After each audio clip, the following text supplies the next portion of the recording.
pendekatan yang harus kita lakukan itu adalah pendekatan sistem. Termasuk ahli-ahli hukum dan ahli tata negara kadang-kadang itu pendekatannya itu terlalu judgement personal dan moral gitu. Dan itu menyebabkan kita tidak kunjung memperbaiki sistem. Mahar ini sebetulnya adalah satu keterpaksaan yang tidak mungkin dihindari dalam sistem politik seperti sekarang. Dan kalau ada partai politik yang mengatakan tidak ada itu bohong itu. Itu kita sebenarnya membohongi diri sendiri. Ya, saya ingin mengatakan itu supaya tidak usah ada yang nanti kampanye moral di sini. Sebab ini bukan soal moral, ini soal sistem.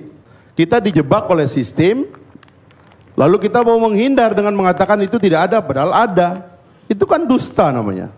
Ini namanya nanti hipokrit atau munafik. Itu tidak boleh. Anda sebuah partai tidak ada yang luput dari kesalahan itu. Tidak mungkin Bang Karni, karena sistem pembiayaan politiknya itu memang memaksakan orang untuk membiayai dirinya di semua level permainan. Ya, pidato Pak Prabowo itu sebetulnya kejujuran bahwa terpaksa kita berbicara tentang bukan isi kepala orang tapi tentang isi tas orang. Isi dompet orang gitu loh. Saya tahulah peta dari partai-partai. Ada partai-partai yang tadinya didirikan oleh orang kaya, tapi tiba-tiba juga jatuh miskin. Karena partai itu adalah mesin pemakan uang yang paling buas, paling ganas dia.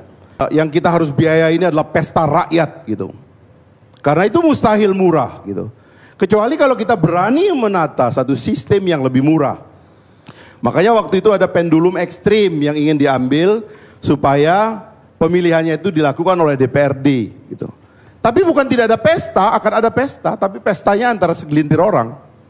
Dan mungkin kita tidak suka dengan itu gitu loh. Nah, jadi keterjebakan sistem inilah yang membuat kita itu senantiasa tidak pernah bisa keluar dari persoalan dan berulang-ulang. Dan kita menganggap progresi dalam negara kita ini nggak pernah terjadi gitu. Dan itu yang merupakan satu keanehan dalam berkehidupan berbangsa ini, karena performance kita nggak bisa diukur. Tukang batu di rumah kita yang sedang memperbaiki rumah itu kita bisa ukur performanya. Kalau hari ini dia pasang batu 200, kalau satu batu itu 1000, kita bayar dia 200.000.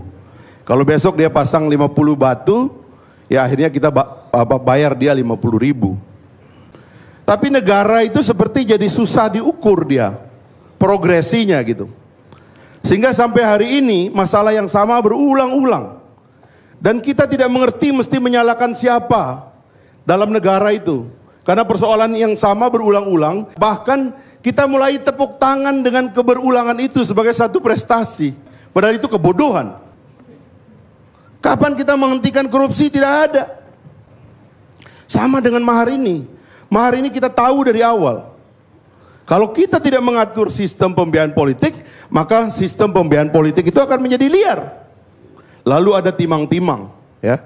Jadi tadi mohon maaf itu saya dengar tadi dari mobil ceramahnya Ustadz Khotot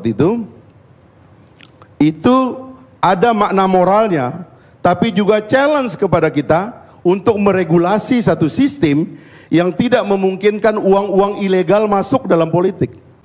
Sekarang mulai dari presiden sampai kepala desa, itu uang ilegal tidak bisa dihindari.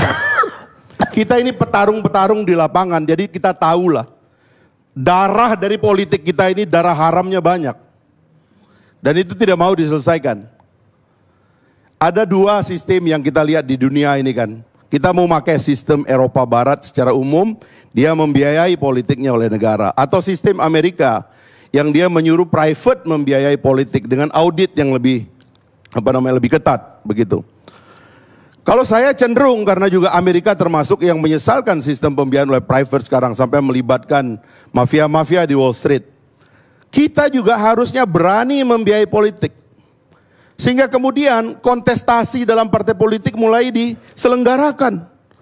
Saya menyedihkan ada banyak partai kader yang tidak berani mencalonkan kadernya. Karena tidak ada satu pun dari kadernya itu yang berani menunjuk tangan dan mengatakan saya bisa membiayai ini. Dan terpaksa mencari orang lain. Dan yang dicari itu pasti orang yang bonafit. Ya, yang dianggap punya uang. Jadi kalau ada tadi itu calon-calon mengatakan, Oh saya nggak pernah dimintain mahar, dia bilang. Coba lihat orang itu pasti orang miskin. Jadi nggak usah sok bahwa Anda punya moral, Anda karena kere nggak dimintain uang. Gitu loh, itu persoalan gitu loh. Jadi mari kita secara fair melihat ini. Jangan melihatnya itu sebagai identifikasi yang subjektif terhadap moral. Tapi ada satu sistem yang kita selenggarakan dan kita semua memeliharanya. Sehingga kita semua ini tidak jelas, menjadi subhat semua. Mana yang baik dan mana yang tidak. Gitu. Saya kira kalau pendekatannya ini, kita semua ini adalah korban. Saya terenyuh karena Pak Nyala dan Pak Prabowo itu dua orang sahabat yang sangat baik sekali. Saya mendampingi Pak Nyala dalam masa-masa penghitungan suara, ya. Sebulan kami nggak tidur itu menghitung suara itu. Ya, teman-teman PKS dan Pak Nyala banyak kerjasama di Jawa Timur untuk mendatangkan alat bukti ke Jakarta waktu sidang MK. Pak Prabowo juga demikian, orang baik. Yang kalau bisa niatnya dari awal, saya cari uang untuk membiayai kader-kader saya untuk maju. Begitu pandangan Pak Prabowo. Tapi kita harus jujur mengatakan Prabowo juga kan bukan penguasa. Ruang-ruang gerak dia juga sempit kan. Sehingga dia mulai mengerti bahwa politik ini saya nggak bisa biayakan sendiri. Meskipun itu datang awalnya dari niat mulia. Supaya orang yang ditanya itu isi otaknya, bukan isi dompetnya. Dan beliau mengatakan yang sebenarnya gitu loh. Jadi kita ini rusak persaudaraan kita, rusak persahabatan kita, saling mencurigai dan saling menjudgment jelek secara moral. Karena kita semua adalah korban sistem. Biaya politik kita harus biaya sendiri.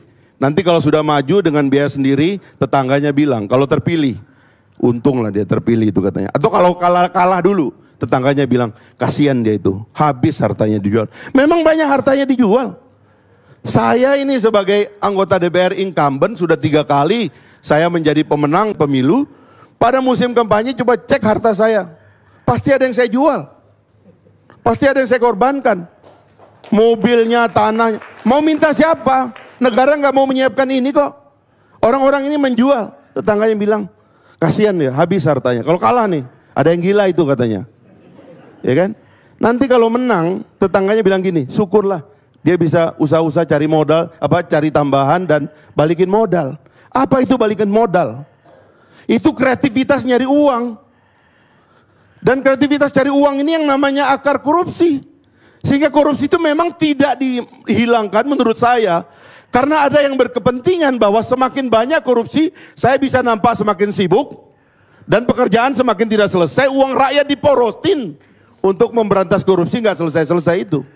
Seperti berburu di kebun binatang. Coba ini dipangkas dari ujung, nggak ada yang berani memangkas persoalan ini dari ujung, nggak ada yang berani. Kita ini sebenarnya tidak mau menyelesaikan masalah. Dan beban berulang-ulang terus-menerus yang bayar rakyat. Rakyat kita dipertontonkan dengan drama ini dan kita anggap cukuplah rakyat puas dengan drama seperti ini. Ada orang ditangkap, ada orang yang saling serang, ada orang yang saling maki, dan itu adalah pesta pora bunuh diri bangsa Indonesia.